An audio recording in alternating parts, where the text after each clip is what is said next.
do you think if it were not for the show that we would still be friends? No. Me either. Well, I would have wanted to be your friend, but you never would have been attracted to my energy. That's true. And that is true. That, I mean, transparently. Yes. Hi guys, welcome back to the pod, Swipe Talk Where Opposites Attract. It's your girl Simone. And I'm Isabella. Yay, I forget. I always expect you to lie about your name. I know. Every single time. I never know what you're going to say. I know. And only the real ones know why we think Isabella's going to lie. It's because on the YouTube channel. Me being like, don't tell them. Only the real ones will know. Sorry. Today, I'm really excited about this topic. I'm very excited about this topic because it is the actual essence of what our podcast is actually made from. I don't know if you guys have heard of it. There's a new movie out called You People. Highly anticipated. It was directed by Kenya Barris and I think executive produced by Kenya Barris as well, with Jonah Hill writing and producing. And Jonah Hill was in Superbad. Yes. And he said a good high school movie hasn't come out since that. Which, by the way, Superbad came out on the same day High School Musical 2 came out. What I also want to say is that is not a high school movie. Yes, it That's is. like, I feel like it's the way that like Euphoria. Well, it's about is a high school schoolers. Movie. It's about high schoolers, but it's like in the same way. Like I've never been to a Project X party as a freaking 15-year-old. Like what? Maybe I'll live a different life. Maybe I'm just boring. Was it that crazy, the party? It was insane. It was that reminds me of Ice Princess, the Disney Channel original movie. They have like a crazy movie too, where it's like she's in high school and like they have like a guy like, what's it called when you go zip line through the living room? Where were those parties? I don't know. And also, where were they? And why weren't we invited? I'm also 100% mixing up Project X and Superbad. 100%. I'm mixing those movies together. Simone saying a Project X like party, but referring to Superbad. All of this to say, if you guys couldn't tell, Isabella and I actually graduated with our degrees in Isabella Film, me theater. So we have me after fucking up every single thing I just said, being like, we have an extensive knowledge on TV and film. Yeah. We've seen so much. Well, let me speak for myself. I've just seen so much that I'm like, it all kind of blends together at a point. I get it. You should watch. You haven't seen Booksmart, have you? I haven't. You told me that I need to watch it. That is really good. Really amazing high school movie. Anyway, Simone saw this movie and was like, oh my God, opposites attract. Exactly. Isabella, we have to watch this movie and talk about it. So we're not actually going to talk about the movie and like different elements of it. But if you've seen the movie, Simone will give us a summary of it. It inspires this conversation of whether two people who are so different can actually be in a relationship and make it work. Exactly. So the premise of it is that Jonah Hill, he comes from like a very Jewish family, but he also feels like he's never fit in before. And all the women that he dates like just don't really do it for him. And then on the other side, there is Lauren London, who comes from like a very, very... can't even... Let's just take a moment. Can't even talk about that. Moment taken. She comes from a very, very like deeply like black ass family, like black people first, black pride. They're also Muslim. So in coming from that and coming from such different worlds, trying to figure out if there is a way that these two people can come together and like be in love and like what that looks like, because not only is it an interracial relationship, it's also an interfaith relationship. Their communication skills aren't the best between the families and that dynamic that happens in there. But what's also kind of meta, and when I was really watching it, I was like, oh, Isabella and I have to talk about this, is the relationship between Jonah Hill's character and his best friend in the movie, his podcast co-host. Isn't that so meta? Now that we're sitting here talking about this, listening to this. Talking about a podcast. On a podcast.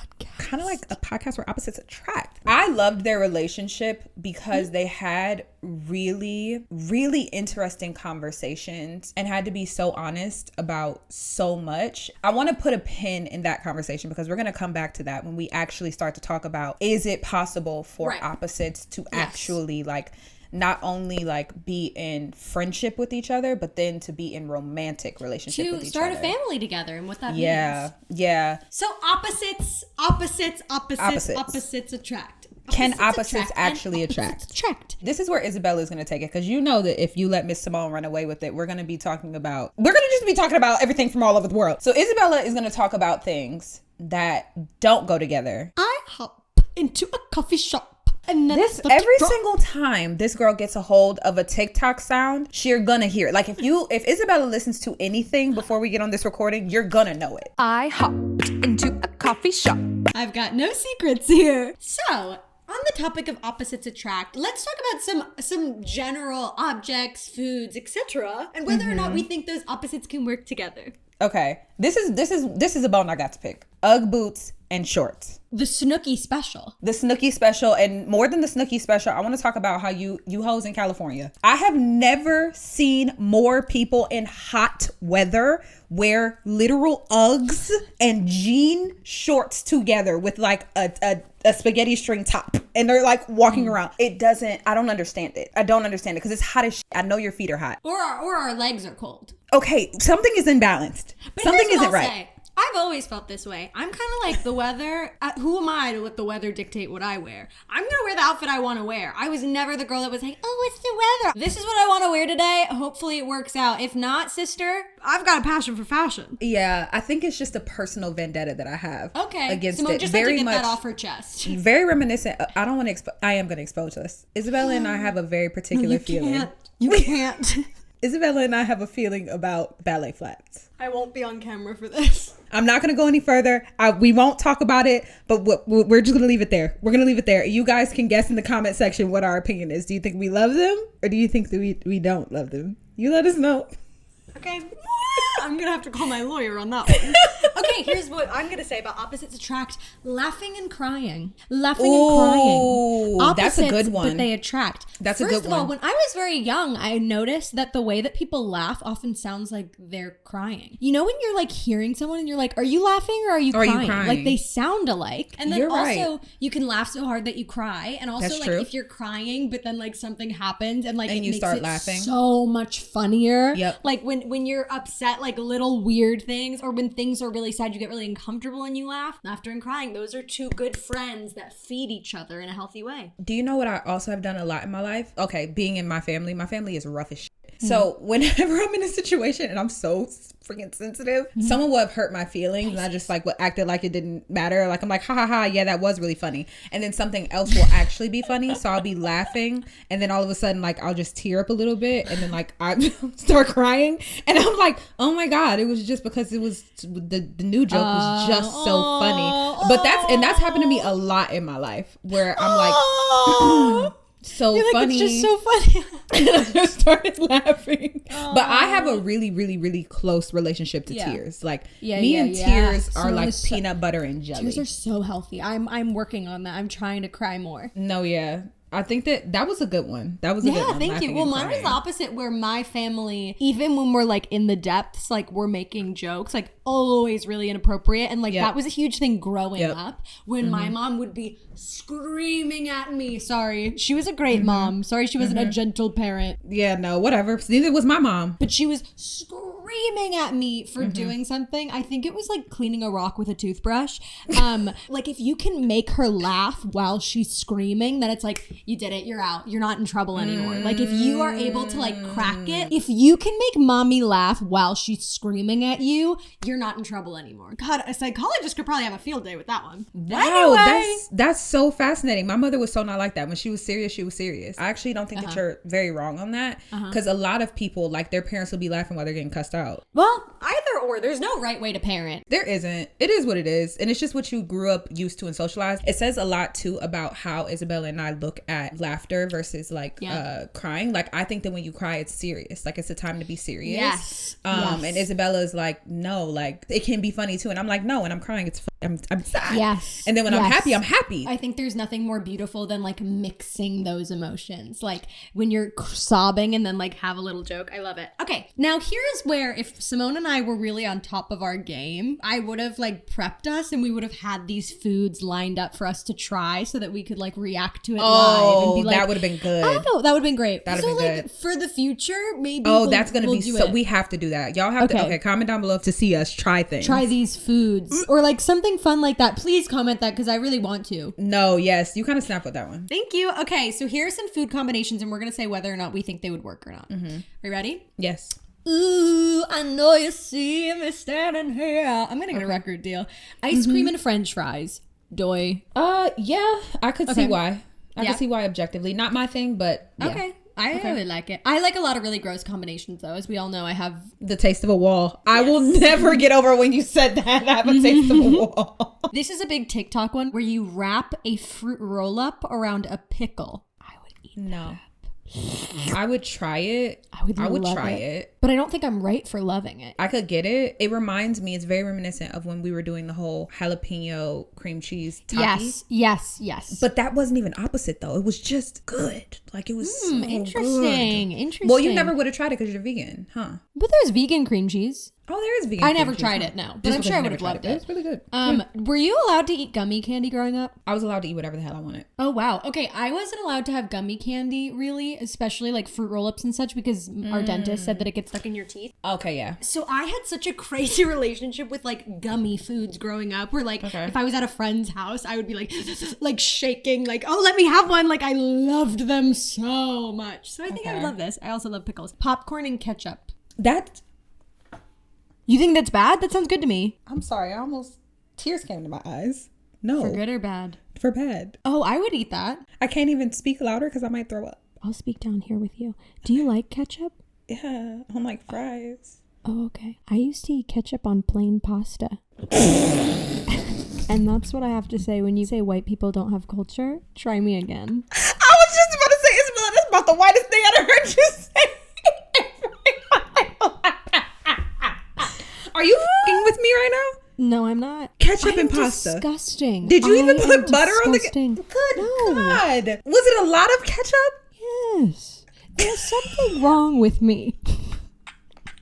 There's something wrong.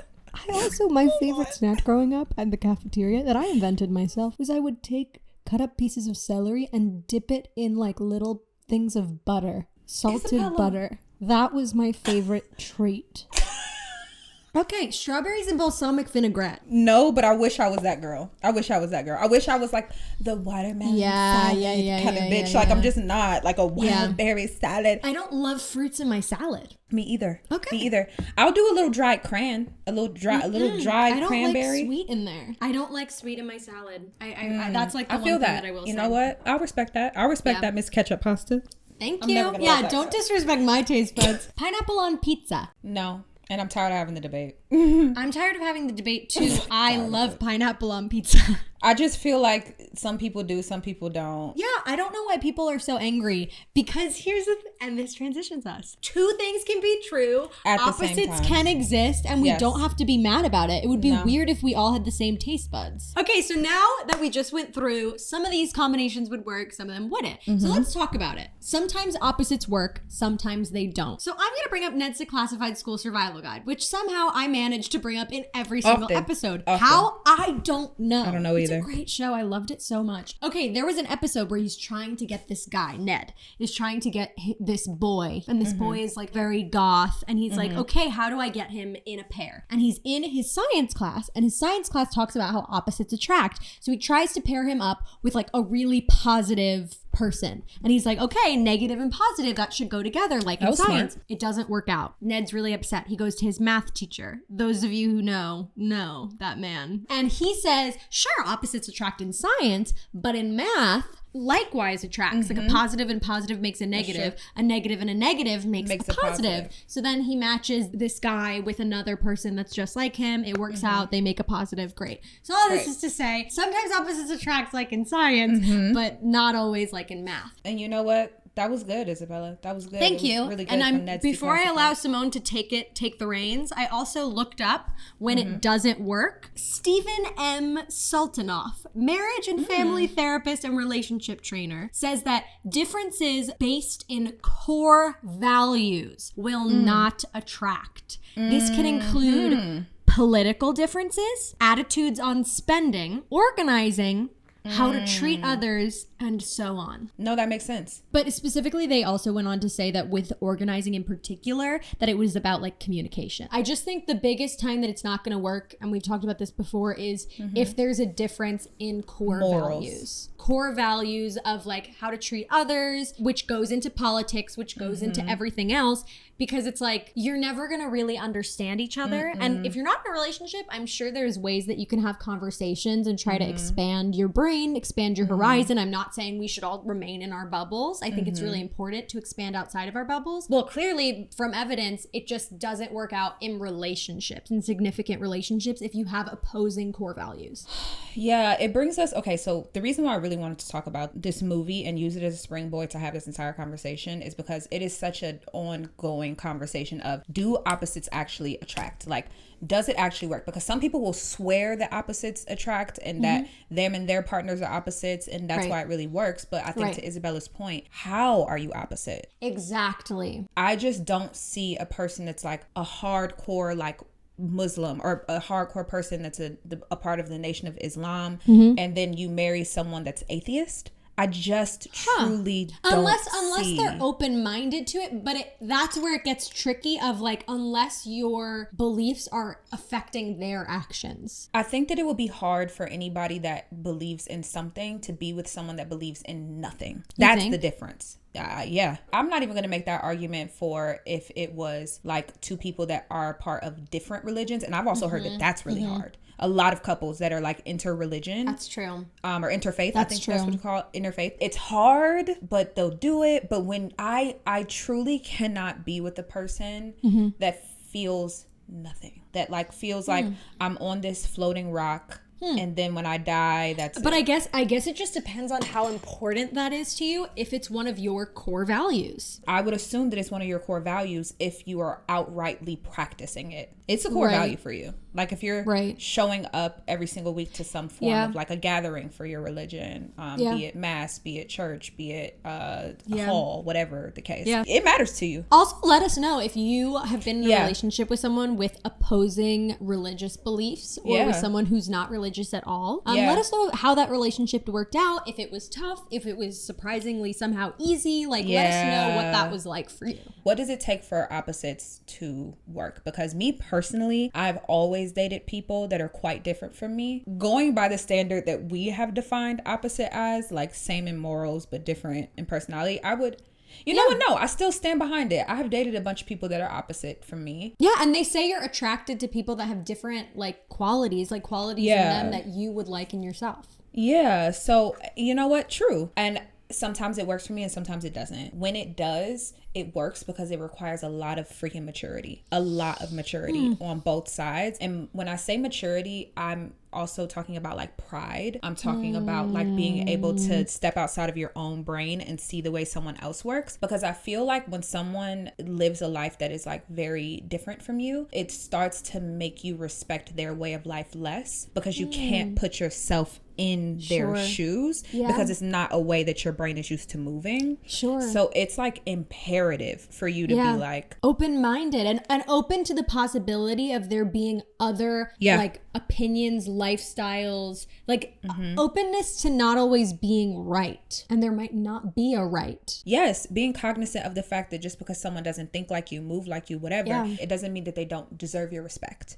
Because that is where I feel like relationships start to clash when you're in a relationship with an opposite, is because you don't have respect for each other and respect for each other's lifestyles, respect for each other's values. And why I came to that conclusion, yes, I've dated men that are opposite to me, but baby, let me tell you something, dear listener. The most opposite relationship I've ever been in is with the girl that you see on camera with me. It's this girl. I think that we talk about this like a bunch, like how much we're teachers to each other in so many different ways. Like I say it all the time, but like Isabella keeps me young. She keeps me light. I was talking about Simone the other day to my friends because I talk about her all day, every day, all the time. And I was like, oh, like I love Simone. I feel like I learned so much from her. Just like she has so many different perspectives on things and like lives a very different life and just has very different boundaries. And like she teaches me about structure and routine and her views on the world. And then I was like, what do I teach Simone? And then the answer I came up with was like, Simone teaches me all these different things. And then I teach Simone what it's like to be mentally ill. No, you know what? You've taught me a lot of sympathy, because you are the closest person to me that has so like real lively suffered from mental illness. Like I've never been so close to a person.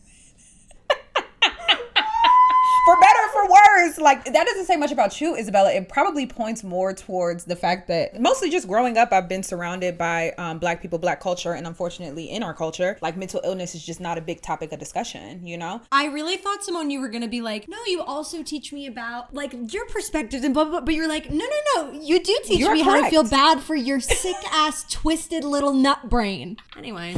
No, it's more, it's point. more of like, when you talk about where your thoughts come from, Isabella texts me at least once or twice a week with the most obscure worry from something in our episode that she said, something that she saw, something that could be misinterpreted. And I'm like, Isabella, what? Yeah. And then when she breaks it down, I'm like, oh, that little brain is always going, huh? Yeah. Between that and like our conversations that we have about spirituality. Like, I lean a little bit more like structured religion. Isabella leans more of like a world, a universe, a spirituality, like energy, karma, all of those things. And we're still able to have conversations, you know, even around religion. It's so many different things that we're able to talk about. And genuinely, it's so refreshing because I grew up like having a lot of conversations with a lot of my friends are formerly religious, and they talked about like how dangerous the religion was for them and how it stunted their growth and how it gave them really like harsh perspectives on the world. And so I think I always kind of like was very like wary of like people that are still religious, because I was like, I've seen a lot of danger that can come out of it. And it's been so refreshing talking to Simone about her perspectives on religion. It brings up like what I was going to say about the fact that it is so important for you to find yourself around people that are different from you. Like, it is very important. And I have a question for you, Isabella. Do you think if it were for not for the show that we would still be friends? No. Me either. Wow, I'm so happy you said. I thought I was gonna be a bitch when I said that. No. It's just that I don't think we would have. Well, I would have wanted to be your friend, but you never would have been attracted to my energy. That's true. That is true. But I mean, transparently. Yes. Yeah. I would have been like, she's so pretty, I want to be your friend, and you would have been like, that girl's nuts. And I think there are a lot of different situations where we would have become friends, but it would have had to be a situation where we were both placed into something where we had to work together and understand each other in a deeper way, because naturally you gravitate towards people that are similar to you, and that's when it can become dangerous of becoming in your own really specific bubble. And that's how sometimes it can get a little dangerous, radicalized with like on both sides, in either way, in anything in life, not just politics. Yes. Anything in life. In politics, like, yes, like you're just looking at your one specific news source and yada yada yada. But even I've been thinking about this a lot. The way that TikTok is like, God, personalized to your specific algorithm really makes that bubble so much smaller. Like, you are just seeing people that think like you, that look like you, that act like you, all in the name of keeping you on the app for longer. And you assume that that's how the rest of the world is. So then when you see people that are different, look different, act different, it's so jarring. In the worst of cases, it can make people very hateful, very like, well, you're different, this is wrong, because you're not used to seeing things outside of your bubble. Yes, you become part of this thing where you are just in an echo chamber of people that just look like you, talk like you, think like you. And that is so dangerous. I really value my friendship with Isabella because you bring perspectives to me. You think in a way that's so different from me. You like ground me in a lot of ways, and like things that like I would generally like let slide, I don't anymore. Separately, I'm curious how people that are within the Catholic religion, what their relationship is with anxiety, because like specifically with OCD, like something in my OCD is like I'm constantly like anxious that I did something wrong, and like I feel like I have to confess. So I'll like tell people, I'll be like, I did this thing, is that bad? And people will be like, no, you're fine, and like move on. And so I'm curious, in a case of a confessional, how that relationship would be affected of like knowing you can go to the confessional and like do 5 Hail Marys and it's forgiven and it's forgotten. You can leave it and move on, versus people that, I just spit so much, people that like hold on to it and are like constantly thinking about it. I think there are a lot of really beautiful elements of religion that are like very healing for the person, of like coming together, believing in a higher power, being able to forgive yourself. There's a lot of beautiful elements. Not us turning this opposites attract into like religion. A conversation about religion and spirituality. Well, that's a good case scenario of where a lot of people get hostile about being opposites. Yes. I hope that's something that you guys take away from being a part of our community, is observing two people that have completely opposite perspectives come together to talk in a way that is not combative. That is not like, I am wrong, you are right, I'm big, you're little. Like, I often will be having a conversation with someone. I'll be having conversations and they'll say something that will upset me, and I will actively go, open your ears, Simone. Yes, it's so important to listen, and it can be really hard. It can be very hard. Because you want to get defensive right away. And I think it's so important. When you disagree the most is the time to really open up your ears and try to understand the other person. And that's good. That is something that I want to, yes, we can drive it on home with this one. When you find yourself getting the most bothered, it's because someone hit something in you that you might think is true. Something that is actually an insecurity for you. Something. Because if you think about it, when someone says something, if you've gotten into it with someone that you love and they said that something about your behavior, think about not like things that are like bothering your morals, but like when you get that defensive, like even when I'm talking about God, spirituality to someone that doesn't believe in it, and I'll start to get defensive, I'm like, what's going on there, Simone? Interesting. Because if you're that comfortable in what you believe, why are you getting so defensive? Wow. You need to dig deeper. It also becomes harder for you to hate when you go about every situation looking to understand. So it's easy to, like, when someone has a different perspective or opinion of you of something that like is a very big core value, it's easy to be like, you're a bad person, F you. And it's a lot harder but more rewarding to be like, okay, why do you think that? Where do we have common ground? What is one thing that we both love? Our families, the environment. What's one thing that we have in common? And then from there, you can just try to understand where people are coming from. And I think it can like value both parties and slowly coming together, because as we've learned, when two people are opposites and are both steadfast in their beliefs, no one is going to learn anything. And I read a really beautiful like writing sample last night when looking up things about opposites attract. And they were saying in friendships, you can be opposites in the way of fire and water, where the water puts out the fire, or the fire, you know, sucks up the water and it's gone. Or you can be opposites in the way of wind and sand, where there is a little bit of wind in the sand, and this wind keeps the sand moving, and the sand can fly in the wind in ways that you can feed each other. So to transition us out of this, an Uber driver that I was with told me about his divorce. And he was saying something that's important is when you're married, you're a team, and you can marry someone who's just like you and has similar strengths and similar weaknesses. And it's going to be really hard when you face something that's a weakness, because both of you aren't going to know how to do it. Versus if you marry someone in your team who has different strengths and weaknesses, you can lean on one another to pick up when the other person may be wary. And that is so good. It makes me think of our relationship. Exactly. In so many different ways. Yeah, 100%. I love it. Thank you, Mr. Uber driver. Thank you, Uber driver. Anyway, time for Scream of the Week. Woo! I hope that you guys enjoyed this episode too, and that you got a different perspective of like opposites and like that whole thing. I love this conversation. It was really cool. Anyways, it's time for our Scream of the Week. Isabella, would you like to go first? Would you like my Scream of the Week is this peanut. I'll send a picture of it to our editor. I found it in a pack of peanuts, and it looks like a vulva. It has uneven labia majora, and it has a big clitoral hood, and it looks like a vulva. And I said, it's my lucky day. And you saved it. I saved it. I put it over here, and I said, that's my Scream of the Week. Period. And you know what? Thank you. Thank you for that. Thank you for that Scream of the Week. That really did it for me. Tossing it to Simone. My Scream of the Week is that I hit 100,000 subscribers last week. It's crazy. On the YouTube channel, Simone Nicole. I did. We were talking about it, I think like in episode 1 or 2, that I thought I would hit it. And now we're on, this is episode 7.